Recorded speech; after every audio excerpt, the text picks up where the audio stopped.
Good morning, everybody, and welcome. It is my great pleasure to welcome once again revered Swami Yogatmananda ji as our speaker today. He's a well-beloved Swami known to many of our members, and we are always very happy he can find time in his busy schedule to come here and talk to us. His talks are always looked forward to with great anticipation. Swami Yogatmananda ji joined the Ramakrishna Order in 1976 and received his monastic vows in 1986. Since 2001, he has been serving as the minister of the Vedanta Society of Providence, Rhode Island. He's a very popular speaker on Vedanta and leads very well-attended retreats all over the country, and including his very popular retreat at Ridgely Manor nearby. He also serves as the Hindu religious affiliate at Brown University, Providence, Rhode Island, and the Hindu chaplain at the University of Massachusetts, Dartmouth. The subject of his talk today is Shantideva's Bodhicharyavatara. Swamiji, welcome. So, dear friends, let us begin with the three well-known Buddhist salutations. Please repeat after me. Buddham Sharanam Gacchami. Buddham Sharanam Gacchami. Dhammam Sharanam Gacchami.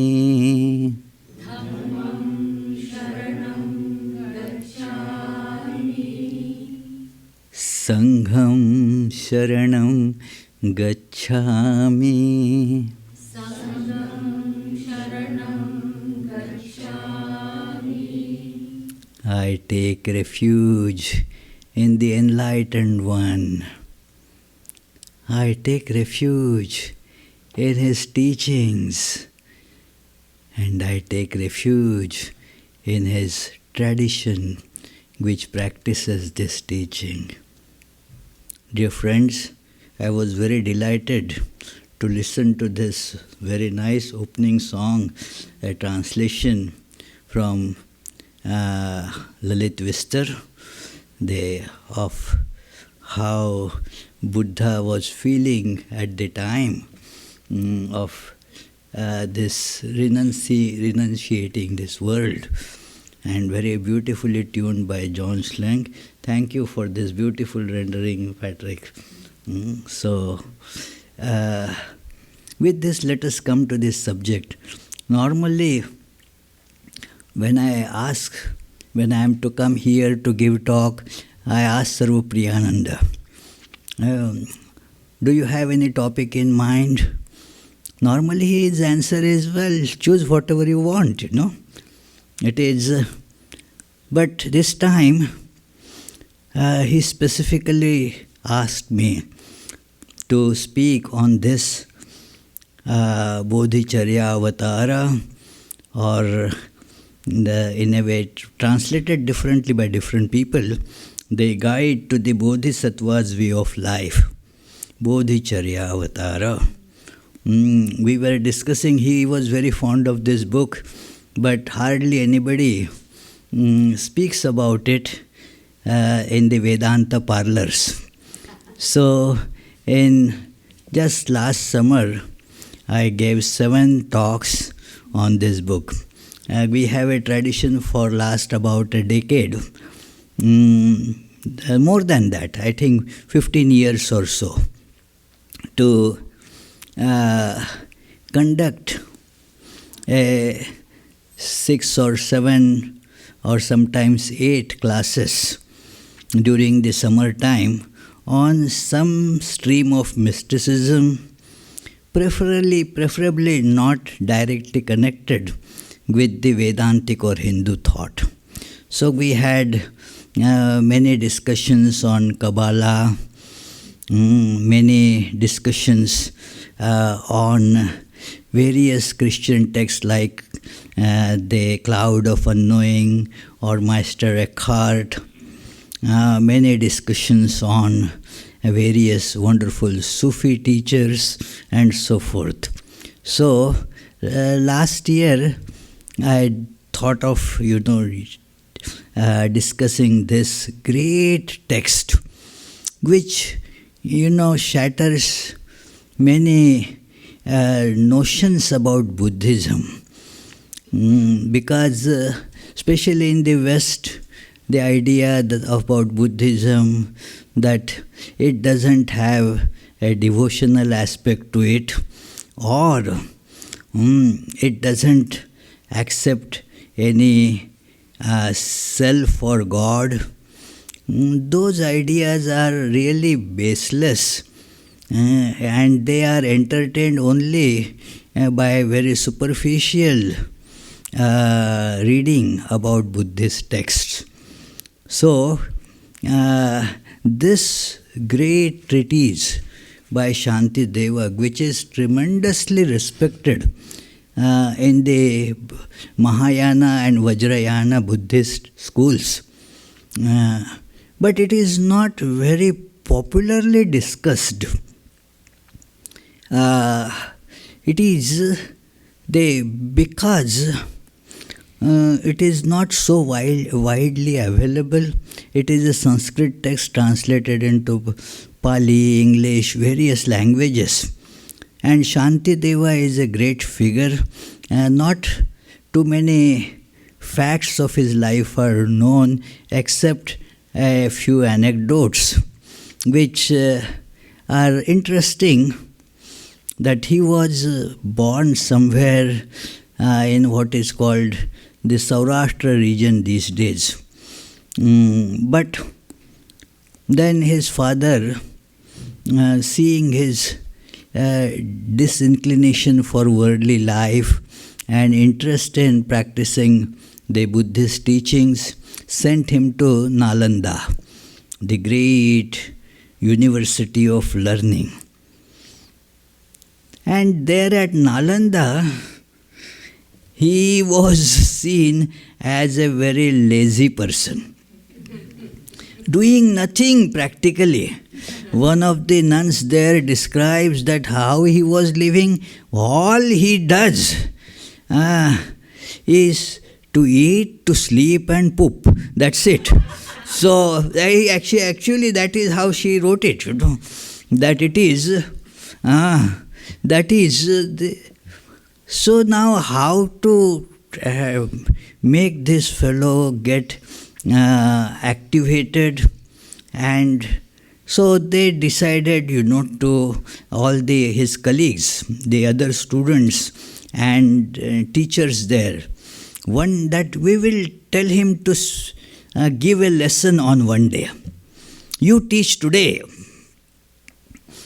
So that he will first hesitate and say, no, I am not prepared for this. So we will then get a chance. Why don't you prepare?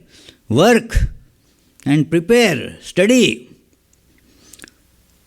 And so one day they suggested, okay, today you give the lesson. And they were surprised to see that he readily agreed. And these are the lessons. Bodhicharyavatara or Bodhisattvacaryavatara is the result of those wonderful Sanskrit. Originally the book is in Sanskrit in a verse form. So I am not going to discuss. I first initially thought that let me tell a few Sanskrit verses, but given a very short time available to us and looking at a general state of Sanskrit knowledge prevalent in our classes here, I shelved that idea and decided to just go for this English translation, and I am afraid that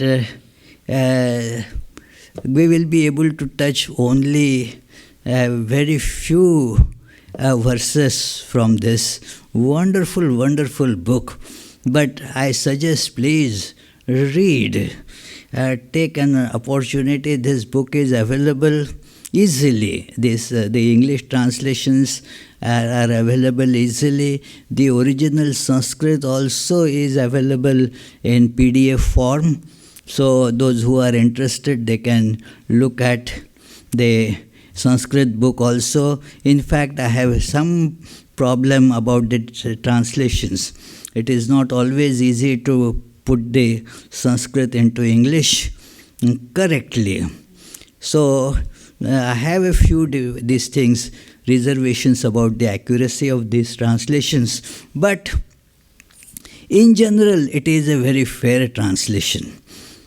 So this, and to complete that anecdote, Shanti Deva kept on discussing to the wonderment of all his colleagues that, wow, what a great treasure of Buddhist wisdom that he has.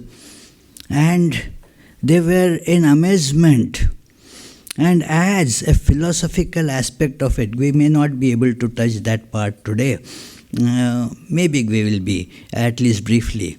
That the discussion came to the idea that what about the I, the subject, object, a very tricky philosophical question, that even when you try to know there is an I, even when you are meditating on the highest truth, still there is a meditator and the subject of meditation.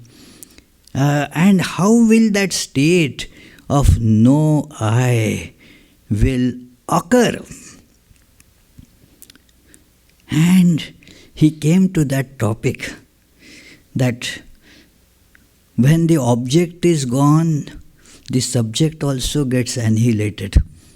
When by contemplation and practice of analyzing all that is there, you see that the mind is no different. This is the Vedantic students, especially here, are familiar with Bodhicharyavatara's teachings. I know Sarvapriyananda was conducting a class on Mandukya. So, and it is very hard-hitting teaching that, okay, we understood that everything is in the mind. And that creates some kind of a illusory idea that so mind is real and all these other things are just appearances in the mind. So you don't say that loudly, but that is how the concept takes place in mind, that our mind is real then.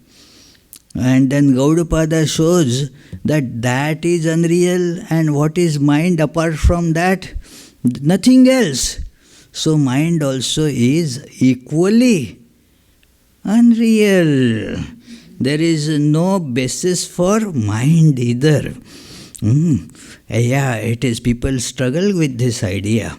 But this is again not a matter for argumentation as such, but matter of experience. It is matter of experience that nothing is there except the one without second reality that has no object limitation to it, no subject limitation to it, no kind of attributes, and yet all attributes are that alone. So this wisdom is presented in the 9th chapter here. And when the experience happened right there, as Shanti Deva was explaining this part, that the subject also vanishes when there is no object, because they go together, The word subject, without an object, the word subject, does it have any meaning? No. It is the word parent, does it have a meaning without some offsprings? No meaning to that word either. They are always the connected pair as such. So, when there is no real object, the subject also is annihilated, and as he was speaking, all present, they saw that his body is dissolving. He is dissolving in some thin air and disappeared. And all the remainder of the book was, it is about 1.5 chapter. It was given coming as it were from the skies. Nobody could see him. So, whatever may be the import of this, maybe this is an allegoric presentation that they were coming out of the state of samadhi. No I there. It is like that. So, but it is described, he was annihilated, and through the skies the teachings were pouring out. So, this text became a great guide for those who want to practice. Practice, that is why where the word charya comes. Charya means the actual conduct. It is not some understanding in the brain. Many of us are carried with this idea that religion, especially Vedanta, means intellectually debating what is and what is not, and that debate is endless. That is a trap, really. That we forget there that reason. Swami Vivekananda mentions this, that reason always is cyclic, comes back to the same. So you keep on circling around the same thing without reaching anywhere. If you are going on just a circular road, you keep on circling. One man wanted a meeting with some other, and then this man didn't want to meet him. So he told him that, okay, I will meet you at the end of that circular road. Now there is no end to it. So argumentation doesn't have any end. It is told in the very famous Vyasa's Brahma Sutras or Vedanta Sutras that tarka apratishtha, that the reasoning or logic has no basis. It is a baseless thing. Whatever basis you provide, it works on that. So that is the nature of logic. Therefore, Narada Bhakti Sutras, the aphorisms on devotion by Narada, a great text, it particularly tells to the practitioner who want to imbibe this devotion in life that tarka na avalambya, do not go after argumentation. It is M was told by Sri Ramakrishna right in the beginning, and then M mentions right after in a couple of pages about Sri Ramakrishna's that meeting. It was his just second meeting, actually you can call it third meeting, but that was his first and the last argument with Sri Ramakrishna. It is the argumentation and the desire to argue is like an intoxication. You keep on, just like you are not satisfied without taking some, so it is, some kind of drink or intoxicant. Again and again you go for that. So argumentation is like that. It is, you want to argue. It is, your brain is not satisfied without it. So this is something that is not for those who want to just keep on arguing, but those who want to self-introspect and try to lead the life charya, the conduct. How should our conduct be? That is very important. It is, you may, as Swami Vivekananda says, that actual experience, actual conduct is, even if little, it weighs heavier than cartloads of books and arguments. So, this is the import of this book. How Bodhicharyavatara means that how they, either Bodhisattva, that is the meaning there, that how a person who is Bodhisattva is, Sattva here means mind. Sattva has various meanings in the Sanskrit literature. Many times it is like the three gunas, Sattva, Rajas, Tamas. But Sattva has another meaning that also you see in many Vedanta texts, that Sattva means the mind. So Bodhisattva means that mind who has either attained that goal or is very much advanced on that path. The one who can thus guide people. So Bodhisattva. And he says that is what we should follow. Their conduct that guides us. They like a person who is advanced on the path of becoming enlightened. Now that person can provide the hints, guidelines to the one who wants to go on that path. That, okay, take this route, then there are these pitfalls, this is the alternative route, that also you can take, and so forth. That, okay, here if you feel hungry, there is a Dunkin' Donut there, or whatever it is. Yeah. So it is, all these guidelines are given by them, that how to conduct one's life without getting entangled into argumentation.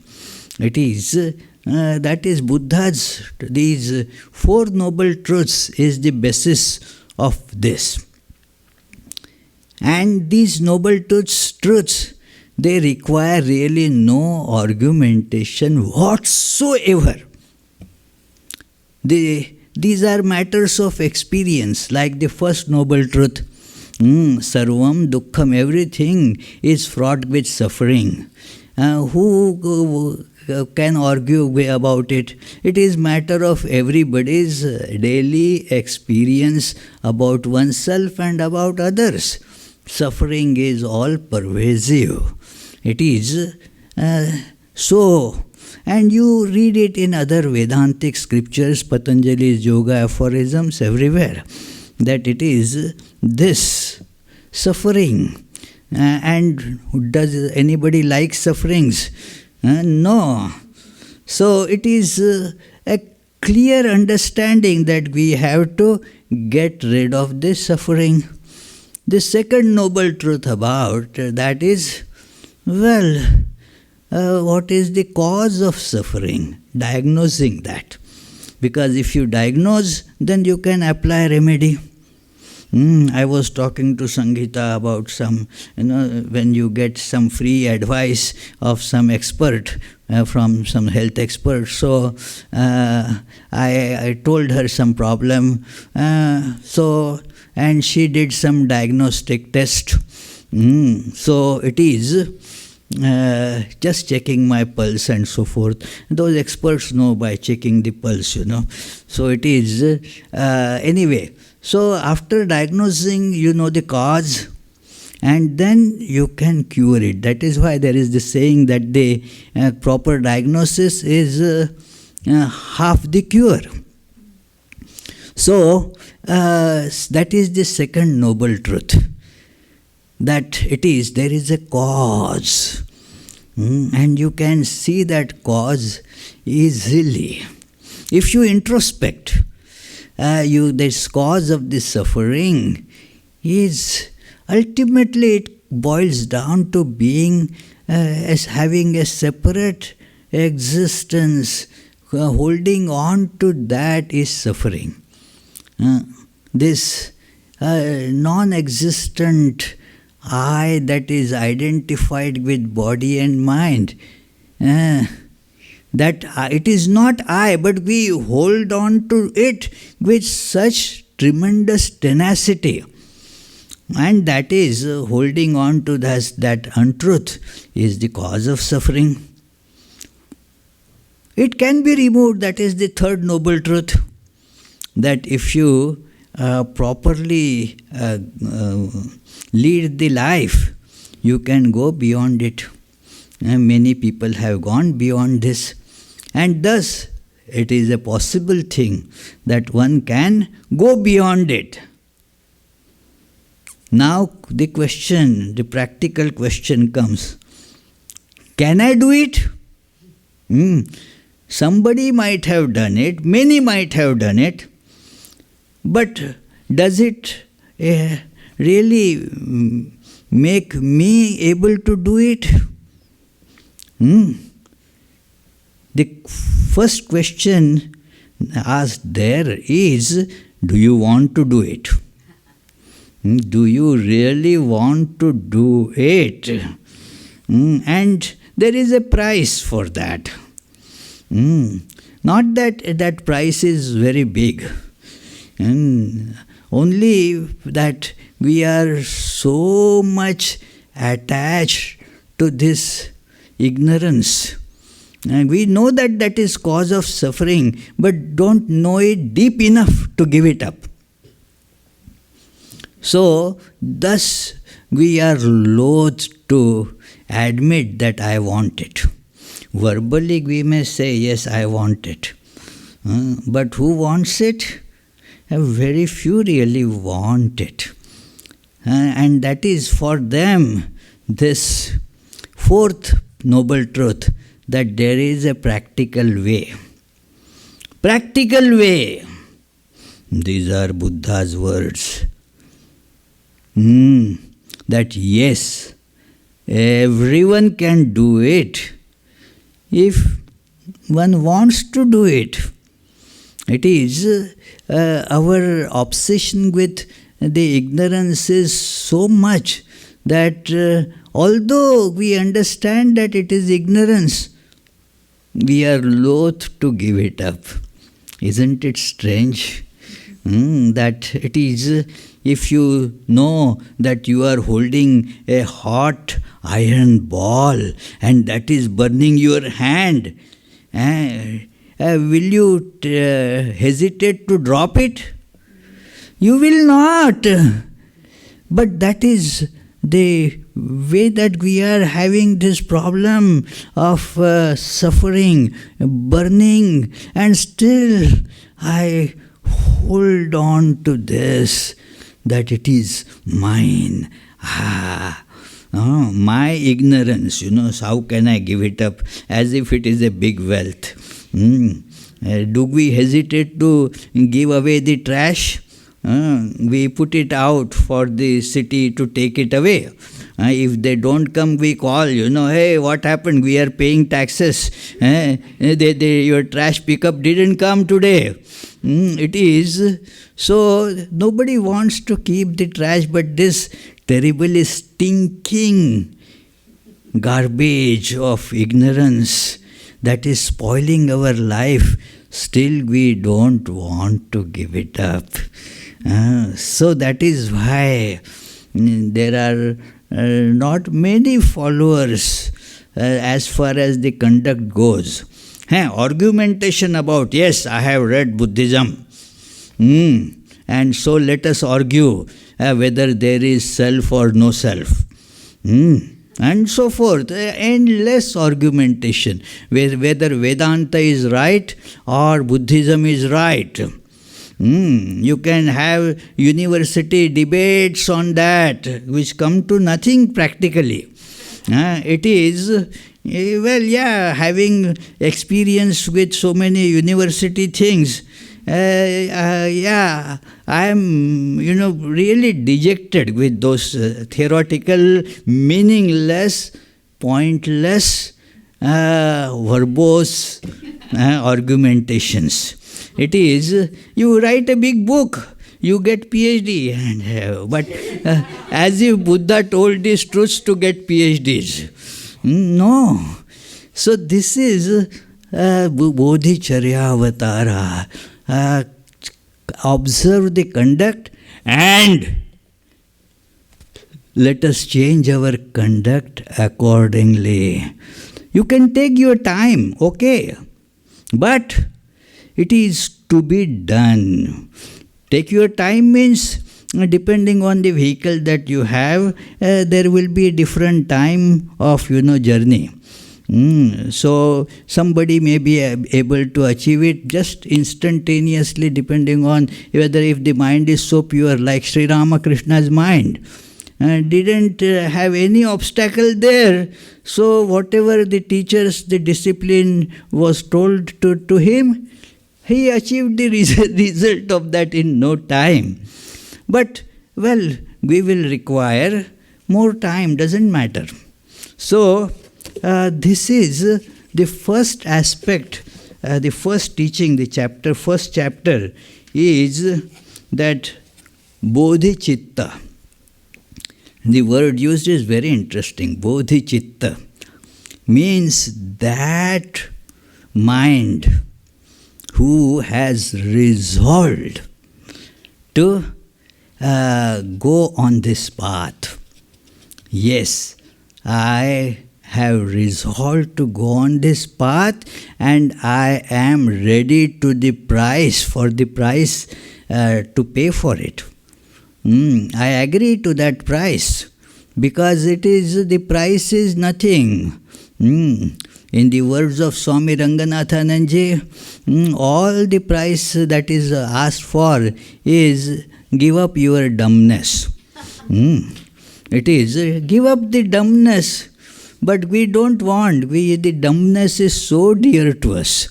So that is the only price that is being asked for. And one has to make this resolve that give up the dumbness. All those things that we cling to in our life, they are because of dumbness. They bring us lot of suffering.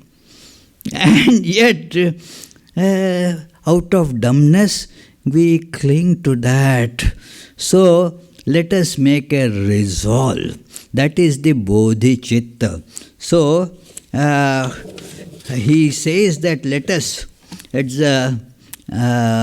first is that salutations, devotional salutations to Buddha, to all the Bodhisattvas, to everybody on this path, that may you guide me. A very devotional approach. I was telling to somebody that this book is full of devotion. And that person, devotion in Buddhism? No, friends, that is a very big misunderstanding that we harbor, that there is no devotion in Buddhism. Many think that there is no devotion in Vedanta. Nothing can be farther from truth. Many think that, Vedanta, it is all-pervading reality. I am Atman. I am divine. Where is the scope for devotion? Well, I can assure you that they have not read much Vedanta from the right practicing people. It is, we get into that idea of Advaita. I am divine. I am not body. I am not mind. I am not any of these things. Shivoham, Shivoham. Okay, shout more loudly. What else will? It is. But devotional practices are very necessary to inculcate this wisdom in us. So, in this Buddhism, which Sri Ramakrishna said, that it is pure Vedanta, that's all.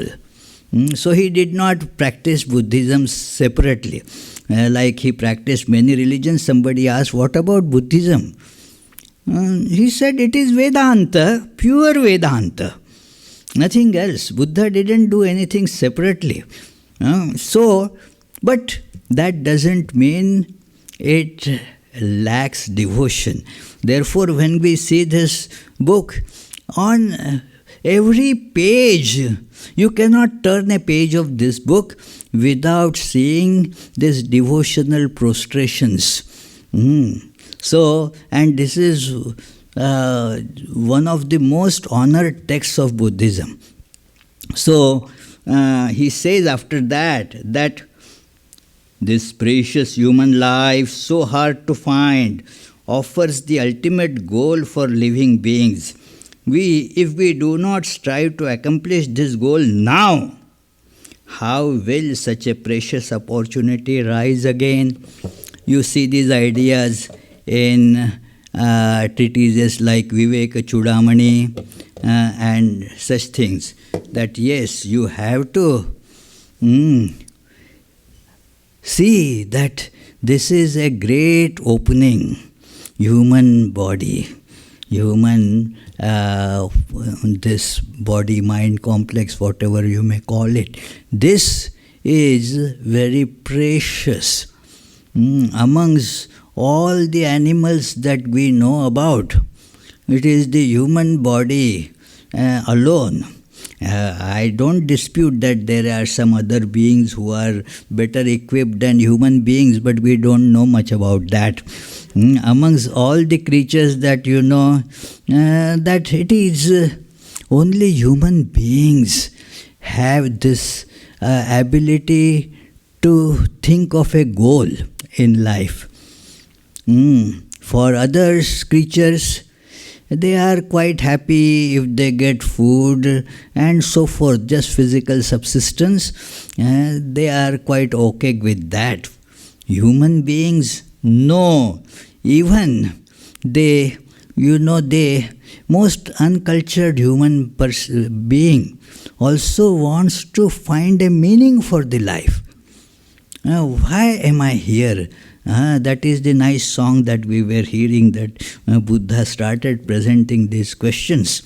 And that, what is the meaning here? So that question comes only in human life. And thus, when you can ask that question, you can find the answer as well. So, this is the glory of human life. Let us not get distracted by other questions. That is, that makes this question that what is the meaning of my life? Who am I? And all that.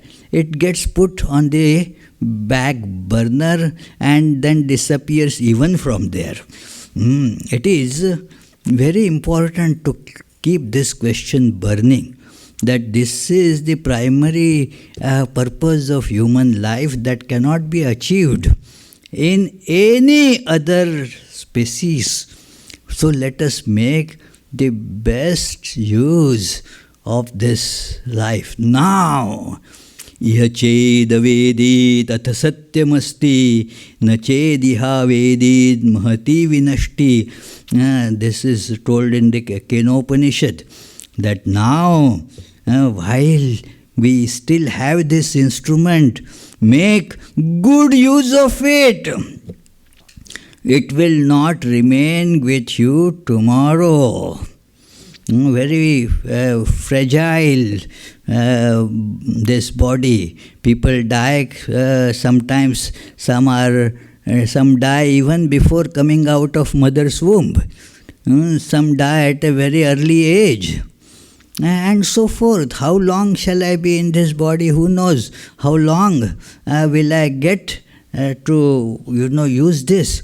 So make good use of now. We had rented one, the carpet cleaning machine to clean the carpets.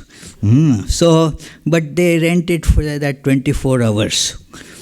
And you can extend it, but they charge for that. So, and also we were told it is already booked for the next day, so you have to bring it back. So, we were working from morning till almost late night. So that we can use our 24 hours of that machine and give it back.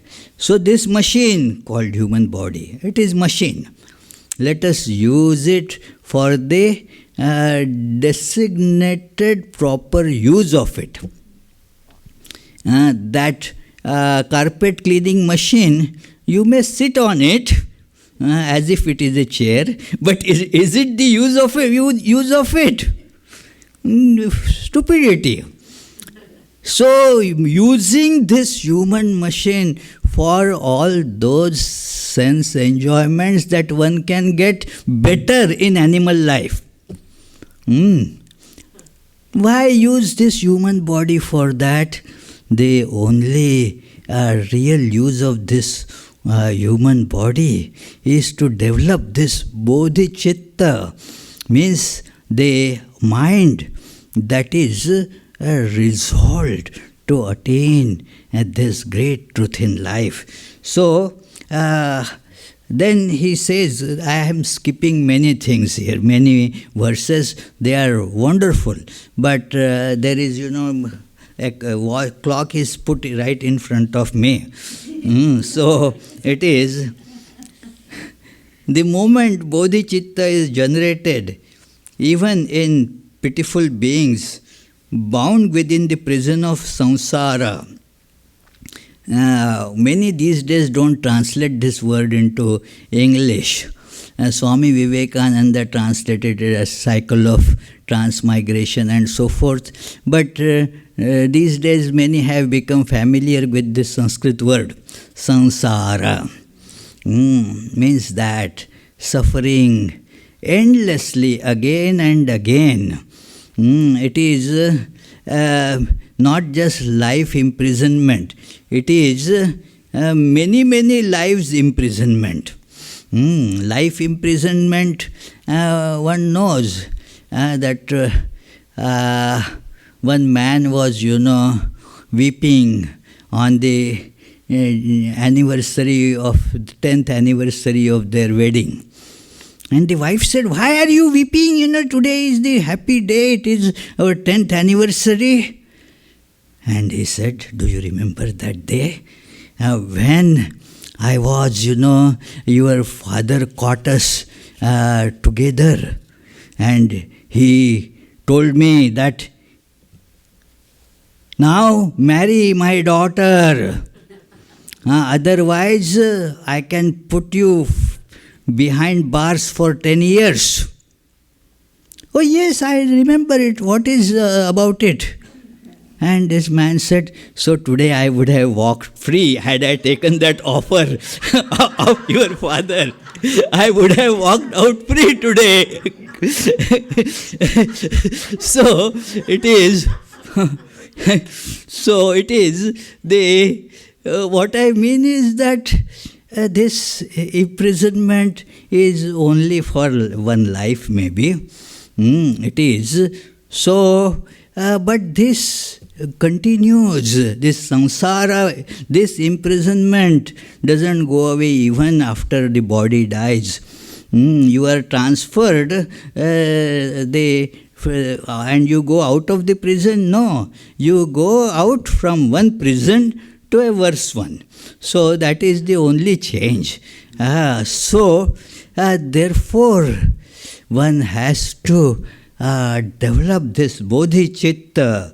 It is, they become bodhisattvas. Even if you are terribly bound, when you determine that you want to get free, that is developing bodhichitta.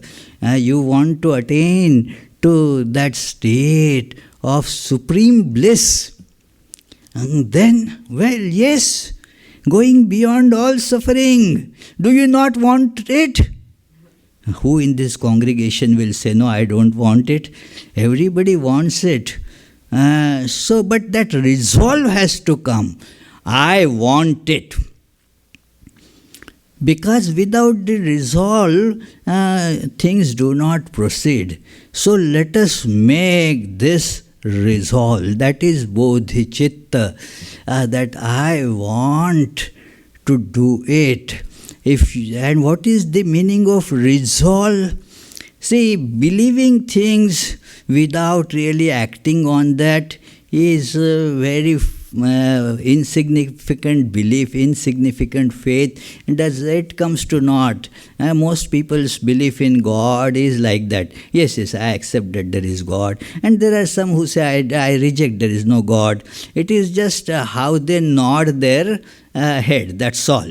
It doesn't go any further than that. How does it change your life? There you get, atheists get a big point there.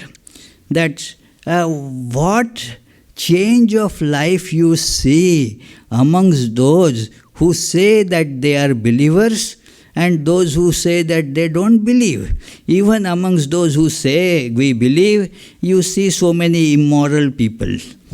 And even amongst those who say that we don't believe, you may find many who are very well behaved and moral people. So what is the purpose of all this believing, not believing? The belief should not be only a lip service. It should be what is called in Sanskrit Shraddha. It should make you go on that path, the path of developing a bodhicitta. That path is to be taken up. Many verses are here to show that do it now. Because how long is the body going to last, you don't know. As Lord Krishna tells Arjuna, Tasmat sarveshu kaleshu, at all times, Mam anusmara yuddhacha, do your duties, but think of me. Lead your life in whatever way you have been leading, but with firm this grip on this truth that God alone is real, and try to see this. Mahamanusmara, think of God always. So this is what this developing bodhicitta, a dynamic resolve. It is there should be the dynamism associated with it. So you can look for example. I could spend some time in giving examples, but then already just like our life is ebbing away moment by moment, the time given to me is also ebbing away fast. So I don't have control over the movement of the clock, So he says that although, and that is our description, that because the resolve, the bodhicitta cultivation has not happened, it is, although living beings wish to be free from suffering, everybody, they run straight towards the cause of suffering without questioning. They spend hours and hours in argumentation, whether God is there or not there, or what is the nature of God. But how many question that whether all that I run for enjoyment, is it giving me enjoyment or suffering? Do we question that? That has to be questioned. And because we don't question that, we want the freedom from suffering, but walk straight to the source of suffering without question.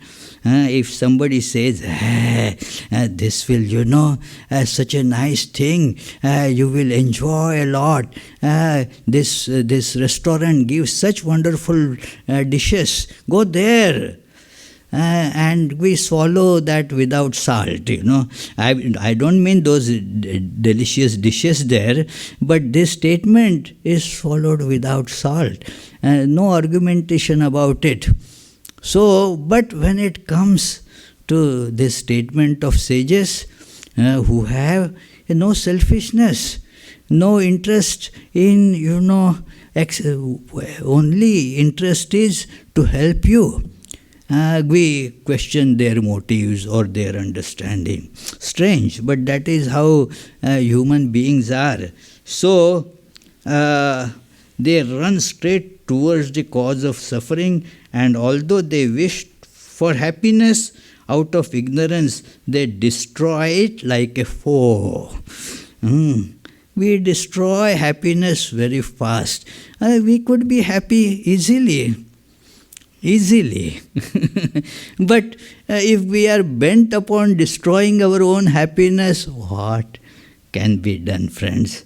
So, then there is that, what should we be now that as the part of developing this Bodhichitta, the mind, with resolve to walk on this path, what procedure should be taken up? First is that it is akin to Christian confession, like Catholic confessions, that just surrender all bad things you might have done out of ignorance, and there are plenty. Not that you have to narrate each and everything, but it is that is why we are here, isn't it? So it is say that yes, offer that to the Bodhisattvas, that yes, now show me the path of redemption. Not forgiveness in that sense, that then I will not have to suffer the consequences. This person is ready to suffer the consequences, but how shall I get free from their tentacles now? So he says, I see the fearsome effects of all that I have done in life. Overcome with fear, I offer myself to Arya Samanta Bhadra. And I offer my body into the service of Arya Manjushri. They are different facets of Buddha. It is that Buddha appearing as compassionate, as a loving and inspiring source, and accepting your offerings in prayers. So this is how a devotee would offer to God everything. That it is at the end of worship, the worshipper offers that kayena vacha manasa indriya, that whatever wrong things I might have done by my body or by mind or by sense organs, motor organs, that I offer it to you. I surrender samarpayami, narayana yeti samarpayami. So the same attitude is employed here, that I am just offering it to you. So it is, that doesn't mean that, deliberately commit more sins so that you can offer more. That is, that is absolutely not the idea there. So this is how then it says that seeking refuge to the protector Avalokiteshvara, who acts unerringly out of compassion, I utter this desperate cry for help. A devotee says, save me, O Lord. Somehow it is thought by some superficial readers of Buddhist texts that, in Buddhism there is no such surrender, no prayers, and no such things. No! It is there. And not only it is there, it has forms a very important place in Buddhism. This book, I didn't mention earlier, this is a very dear book to many great Buddhist practitioners, including Dalai Lama. So, you can see that the worth of this great treatise. And this is the only treatise that is in the name of this Shanti Deva, because while telling this, he just disappeared. So, then next chapter is that this engaging Bodhichitta means you are developing it, but apply it. It is to be applied. That is, again, another challenge. Because we do not really want that. So, because the reason is that why do we not want knowledge? It will destroy the ignorance. Fine.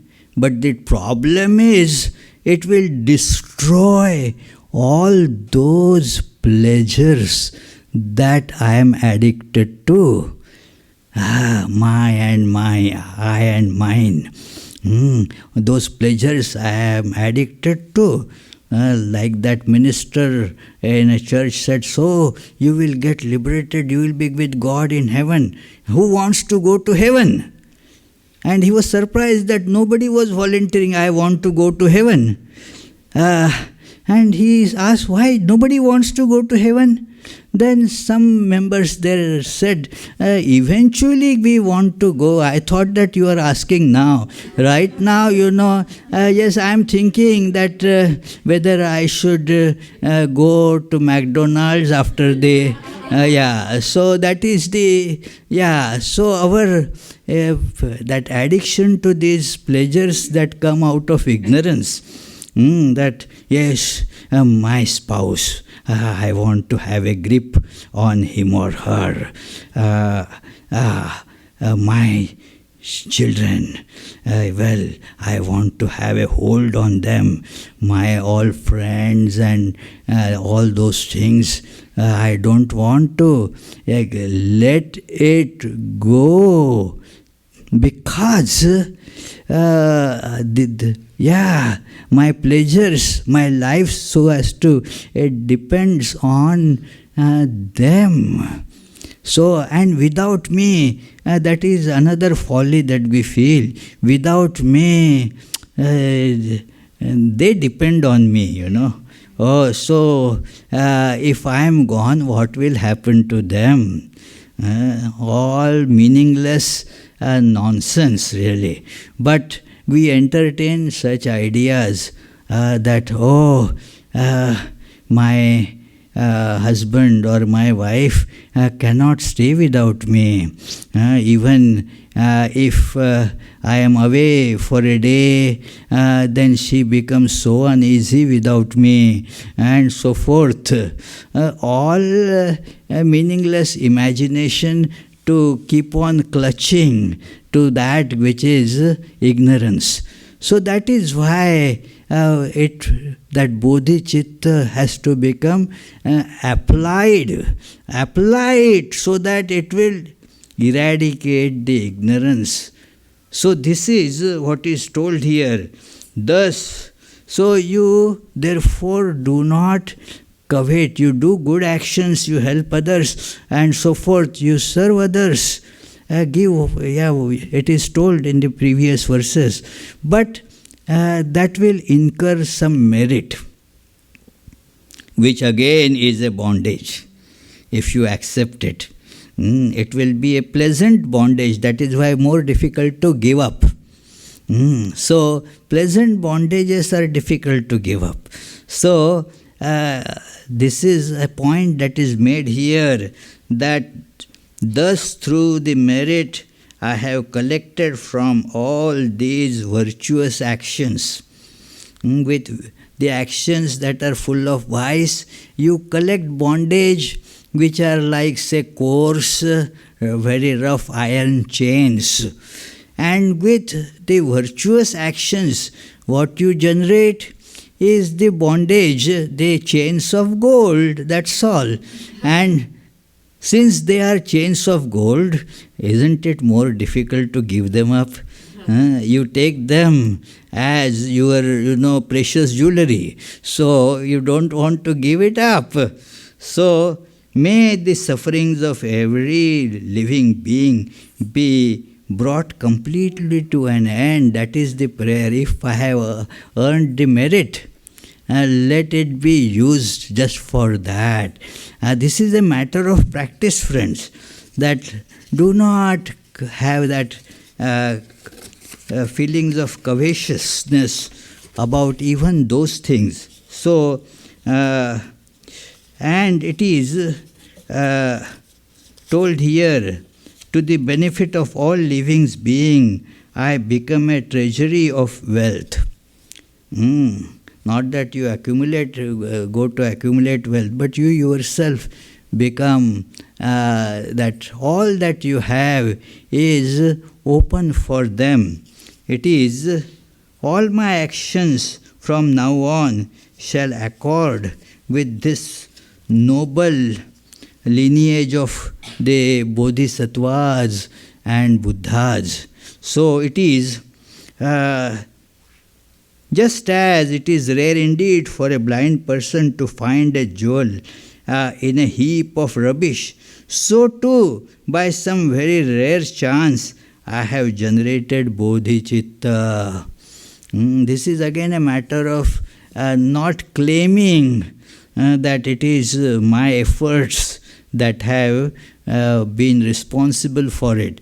You put in all efforts, but how much chance a blind person has of getting such a jewel in a heap of garbage? So we got it. It is the grace of God. It is by grace that we have got it. So thank your stars in a way. Although we put all the efforts, then there is the chapter on relying upon this conscientiousness. That, okay, who is my guide? It is my conscience. It is a great guide, even though there is not a personal guide to consult. Use the conscientiousness. Now it is a very tricky thing, because our conscience may not always be active, especially if we have been trampling it underfoot all the time. And we do that. The conscience tells us, hey, that's not right. That is against the resolve that you have made. But we tell the conscience, be quiet. From tomorrow I will start listening, the tomorrow that never comes. So it is the conscience that has to be used as a reference, a benchmark as it were, to see where I am and what am I doing is right or not. So keep the conscience always alive. That is the spirit of introspection. In many Vedanta treatises, this has been highlighted too, that it is the conscience that is very important. So, and it is, if we are not particular, this Bodhichitta will slip away from us. It is, we got this treasure, this great jewel, but if we are not particular in safeguarding it, it will go away.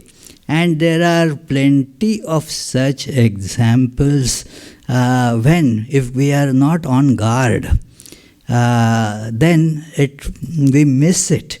It is, so it is said that even a small, comparatively small loss, how we are pained if out of complacency, negligence, it is gone, lost. How someone who abandons bodhicitta can then attain liberation is beyond ordinary comprehension. Means it cannot be attained. Only the omniscient can know that. Like when we say that nobody knows, we use the term only God knows. Not that we are sure that the God knows or not, but this phrase is used to show that nobody knows it. So, for a bodhisattva, abandoning bodhicitta is the heaviest of all downfalls. This is all the downfalls otherwise are comparatively very, very negligible. This is the biggest downfall. You were ascending towards liberation, freedom from all suffering, but like suppose somebody is climbing on that El Capitan and slips down. So, it is something like that. So, climbing on El Capitan, you have to be very cautious. Very, very, if suppose you are doing it like that solo, that mountaineer who did it. So, you cannot put a wrong step, that's it. One wrong step and then not much hope of survival. So it is like that. So those who wish to make progress in the training should be very attentive in guarding their minds. For if they do not practice guarding the mind, they will not be able to complete the trainings. The mind will crop up so many things. Instead of one very, very disruptive thing in spiritual life is to look at the faults of others. What that person is doing, why he is doing like that, what is therefore, to think about all those things. Does it profit us? It does not. So, stop that. Stop that. We want to control the behavior of others. It is a terrible thing, that you cannot do it. Trying to do that will bring more misery to you. It is one girl, it is a very telling example that she was looking for alliance and all, that the family rejoiced when she got married. She said that, oh, my husband is so good and he listens to me. We are taking all these things together, our decisions and everything. I said, wow, very good, congratulations, wonderful. And then after just a few weeks, she sends me an email from India, that it is that, tell me some way to control the mind of my husband. Now it is a hopeless thing, why you want to worry about it. But that is our desire to control other person is a terrible, terrible obstacle in our life. So, a person who wants to hold on to bodhicitta must unequivocally give up this idea that I would control somebody else. So, if not, the mind becomes quickly unruly. It is not possible to subdue unruly beings who are extensive in space, but simply destroying the mind of anger is the same as overcoming all foes. The obvious result of this exercise of controlling somebody else it is futile, so it comes back to us as anger. Why? And all that, So it is, and thus anger is the worst enemy. It is out of the desire to have certain, this happiness from the world. Those things cannot be obtained, and thus in the effort to have those things, we get frustrated and become angry. Many times over whom to become angry is a problem. So the one who is closest, that becomes in Hindi there is a saying that a cat didn't know that it was upset and just therefore gnawing at the pole there. Now the pole, what is it? It is hurting more itself. We had a very funny incident. One lady, she was walking, she was not paying attention, and that fell down because the chair was there, and so she just felt nothing was hurt, but she got so upset with the chair, kicked the chair. This stupid chair. And then laughed at herself. That, who is stupid after all? Yeah. So it is like that. The anger is a terrible enemy. Krishna tells in Bhagavad Gita in the 3rd chapter that because of that, they are the biggest enemies, lust and anger. Anyway, so I have crossed my time limit by 15 minutes or so. So it is, I was supposed to end at 12 o'clock. It is already 12:15, and maybe you people are very hungry. So it is, not hungry for this, but it is, you know what I mean. So it is, I will stop here, although, I will read one more verse. Please forgive me for taking a little liberty. That it is, why, mind, do you hold this body as mine and grasp it with such affection? It is only borrowed from others. It is, and will soon be taken away from you. Never harbor that this body is mine. And we stick to this delusion, hold on to it. So, it is, just as it is difficult to control an unruly elephant, that is another analogy it is given, that it is difficult to control an unruly elephant rampaging everything around.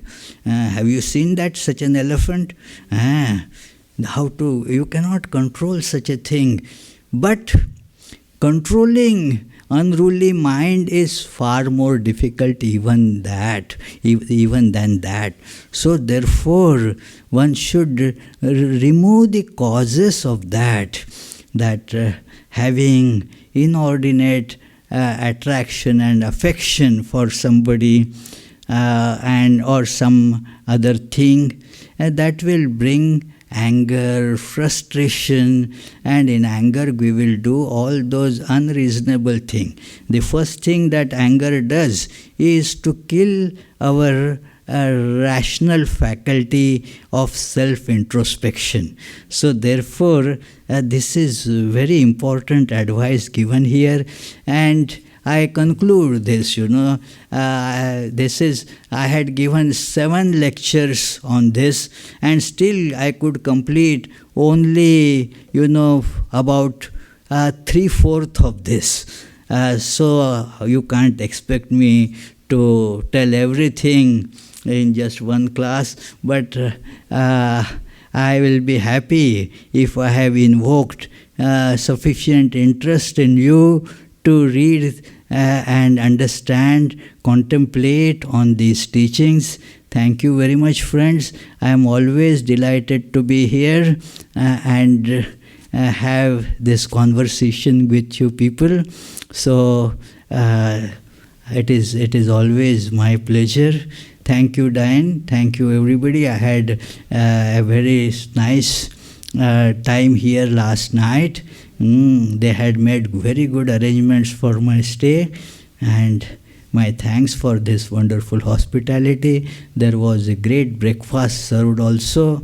So thank you very much for all this. And I don't know, I said I can take questions, but are there questions?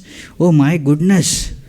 Oh, I thought that I will soon be just walking out and going into the car because I have a lecture to give in Providence after this, I have to drive. Well, let them ask, But be very brief in your asking questions. In our universities, the question is so long that where it begins, where it ends, and what was the being asked, that gets forgotten. So please, who is okay? So please come here. The others can line up, so that. Thank you, Swami, for your lecture. You said to look at your thoughts, guard your thoughts, and look at your conscience. How do you know they're your thoughts and not somebody else's when, so frequently you say, let's have coffee, and she says, I was thinking the same thing. Or you say, my gut feeling is it's going to go wrong. And she says, I had the same feeling. So how do you know they're your thoughts and your conscious? Actually, you are very right that there is nothing like your. But what is meant here, what you feel as yours. That like you feel the body is yours, actually not so. You feel the mind is yours, it is not actually so.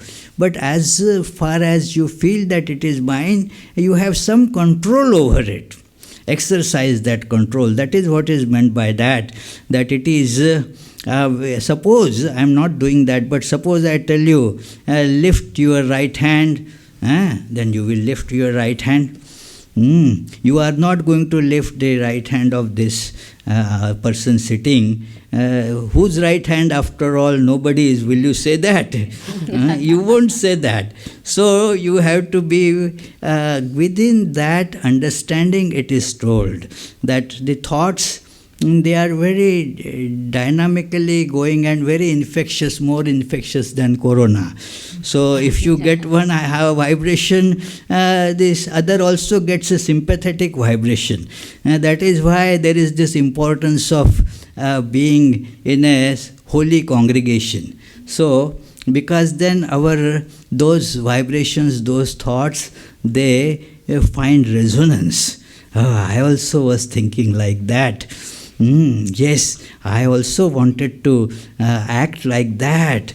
And then what is resonance? It makes the thought very, very powerful. Thank you very much. Thank you. Come on, quick. Yes, you please come here, so that immediately. Yes, please. Swamiji, namaste. My Namaste. name is Srijana, and my question is, once we know, how do we stay focused? For your example, when I know it is a carpet cleaner, how do I keep focus on cleaning and not to watch TV? Thank you. Yeah, very good question. How? It is try, repeatedly, conscientiously try.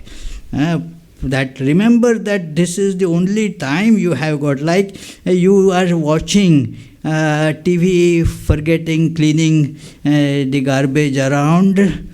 But when you get a call that some important guests are coming, then what happens? So exactly do like that. You have to do it now because the death is knocking on the door. So do it now, my dear. Thank you. Thank you, Swamiji.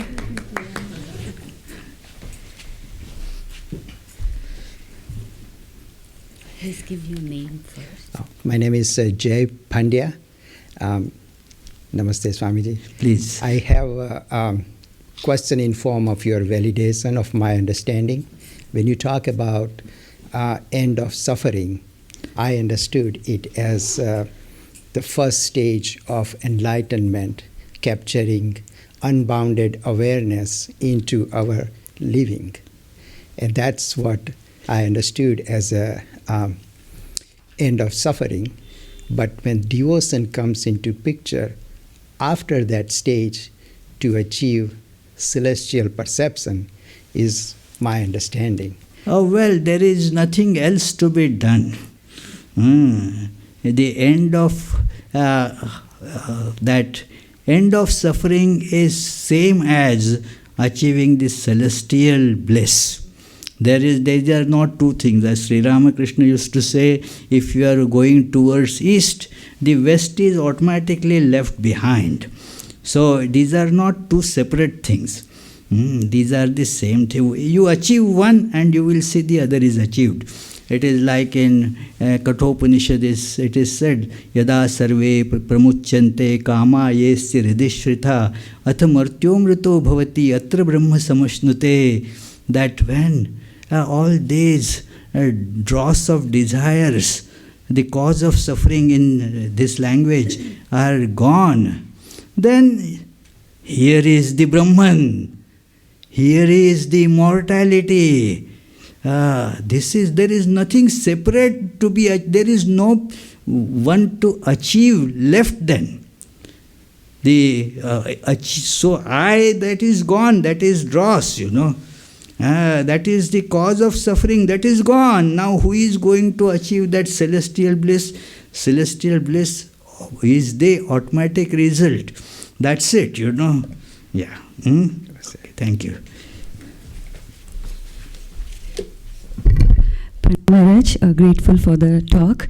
Seeking clarifications on 2 points. Your name, please. Oh, that's okay. Don't worry. 2 points. We are in a hurry.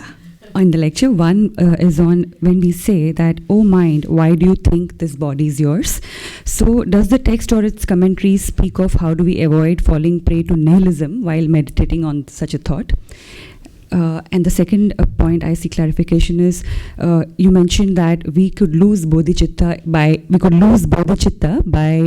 if one tries to control situations or others. But is there a chance of losing Bodhichitta if we willfully avoid not getting controlled as well? Yes, both these things are there. That do not get controlled by others, and we get controlled by others by trying to control others. So don't get controlled by that. And the first question that you asked, please repeat again, I didn't get it properly. The last verse you mentioned, Maharaj, "Oh mind, why do you think this body is yours?" Yeah. So while we meditate on such a thought, does the text or its commentaries tell you how to not fall prey to nihilism, the philosophy of nihilism, where Laziness. where you don't care about the existence of the body or anything that matters? Yeah. See, take care of the body. The question is, don't think it as mine. Like you take care of the car, you do all the maintenance needed and so forth. But you never think that you are the car. With the body, the first problem is it gets identified. It is not just mine, but it becomes I. Now, when you separate that, then whose is the body? Whose is the car? It is in your charge for taking care. That's all. So take care of it. Don't neglect that. But never think that it is mine. Sri Ramakrishna said that take care of your spouse, children, family members, do whatever is needed to be done. But never think that they are yours. No. Thank you. Very much. Please come quickly. Just tell the question. No other things are necessary. My name is Mihir. One question I have is, You say, you need to remove the cause of suffering, diagnose and remove that cause of suffering. But what if you diagnose what the cause of suffering is, but you anticipate that removing that cause of suffering might lead to some other suffering? Oh, So- well, that is then your diagnosis was not deep enough. Yeah. When the diagnosis is deep enough, then that is the cause. And that is what happens, the whole life we suffer because of some misunderstanding about the cause of suffering. Many think that, I am suffering because I don't have enough money. Okay, even if you get enough money, then you find there is nothing enough money. That is another thing. But you keep on suffering. So the cause was not properly diagnosed. Without a partner, what is life? It is all I am suffering. Then what happens? You add more suffering, get a partner, and our Dayatmananda's joke, that when somebody gets married, gets 3 rings. And only 2 rings. No, there is an engagement ring, there is the wedding ring, and there is the suffer ring. Okay. So anyway, so it is like that. You do not diagnose the cause properly. When you diagnose right, okay then. Swamiji, pranam. My question is with connection to the first question. Like, if the body is not mine, as you said, the mind is also not mine, and thoughts are also not mine. So, whose thoughts and whose mind is it? Well, that is actually none of that which is can be seen is mine. It is, but let us begin from what is most obvious. Yes, body is not mine, but who sees that? Mind sees that. Yes. After that, then you see, mind is not also mine, I am not the mind, and so forth. So you have to keep on removing all these delusions. So I think, thank you very much, friends. Yes. I am very much enlightened by these questions, and thank you again. Swamiji, thank you from all of us. As always, you leave us wanting more. So we hope you come back very soon. Thank you.